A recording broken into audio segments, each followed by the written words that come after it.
What's going on, guys? Welcome back to the channel, Pete's Carport. I'm excited today because we're going to be working on the 1963 Austin Healey Sprite, and we're going to be doing some of the first performance mods for this car. And last video, what we did was we drained out the cooling system and found that there was some nasty gunk built up in it.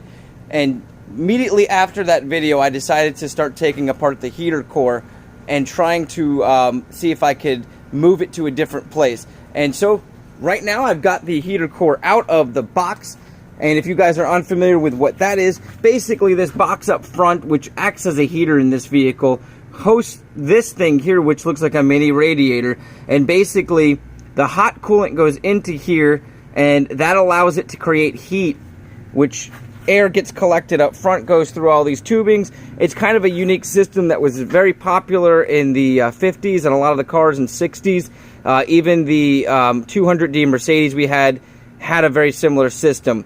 Now, the thing about this car is you cannot bypass this system, or you could end up messing up your end of your block here, your fourth cylinder, seizing something up, or having some major failures. So what we're going to do today is what I read online they did in the early race cars of this car, and that is moving our heater core from back there up to the front here so that we can actually use it as a cooling device to further cool the system.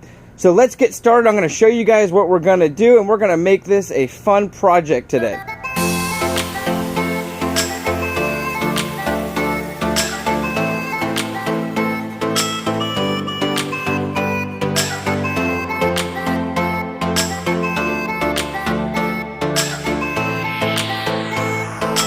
Okay guys, so I played around with it and I'm very excited about what I'm going to be able to do here. So basically we're going to mount the heater core right here, and we're going to, as you can see, it's vertically mounted with the inlet and outlet right here. So I'm going to actually be able to drill a hole in this bottom section and slide this through so this does not move, and it'll basically be braced in there, and I'll be able to slide the hose, and you'll only have that thin piece of metal between the two. And once I tighten up the clamp, which I can get to underneath here, that will keep that from moving. The other part of it, we're going to slide this just a little bit forward, and we're going to bring our other hose through here and right to there. Now here's where it gets awesome. So the original outlet hose went into this down here and back into the radiator. So what I've done is release this pipe from the actual radiator hose here and ran the part that was going in to this so that it runs right down here, and then I'll have this hose line, which I plan to cut right here and attach a hose, bring down here and right to there, and then the other end of that, which is going to be back to the radiator, I'm going to basically be able to attach that piece that I cut off there back to this, and then use another hose to run back down there. Now, I might have lost you a little bit on that, but basically, it's going to allow me to route all of my hose lines right along here and right into the radiator, so that my basically out the engine into the heater core, cool off the coolant, bring it back to the radiator, and flow right back through. So it's going to be a nice cooling system that we're going to set up. Now, with all that said, I'm basically still going to have to go purchase some hose lines, so that's what I'm going to do now. And then we're going to mock everything up, and I'll show you how it's all going to be run. So stay tuned. It's going to be a really fun job. And if you can do this, if you have one of these MGBs or one of these Austin Healeys that has the heater box there, and you're not wanting the heat, but you're wanting to add extra cooling, it's going to allow you to mount it right to the front. So stay tuned. I'm going to go ahead and get all the supplies I need, come back, and we're going to start setting this up.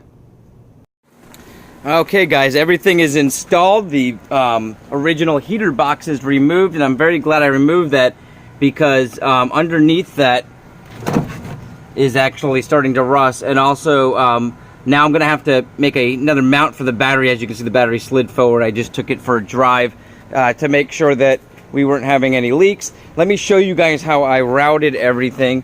So basically I put some new hoses here, just went straight hose to this copper hose that was already in this line here, and then attached more new hose, and that kind of comes down here where I cut into the frame down there, and then it comes through another cut here up to the top, and the lower part runs down there. Now I zip tied this in so it's pretty sturdy and steady in there.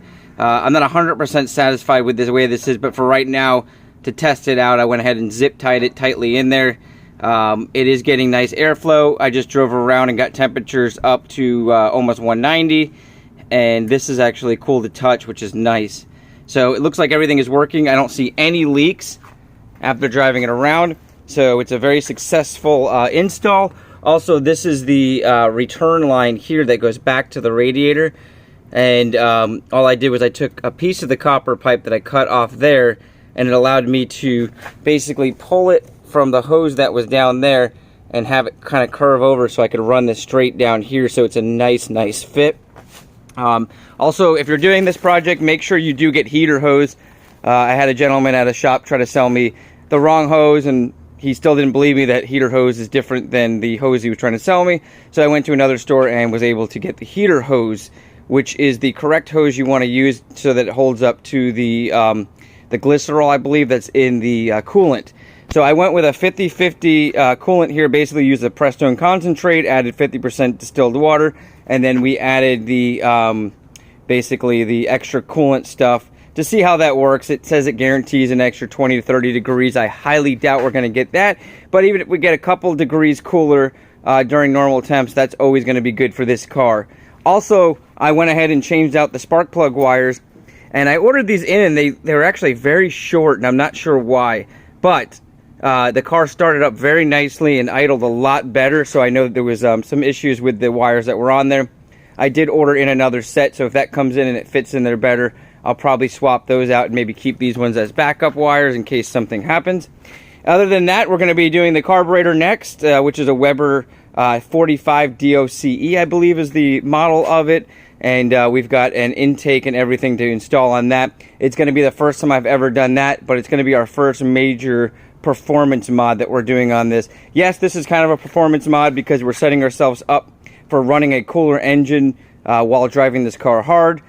And I hope you guys love this video because this is a mod that I found on some racing forums for these vehicles that was not common for the everyday person because most people wanted the capability of heat.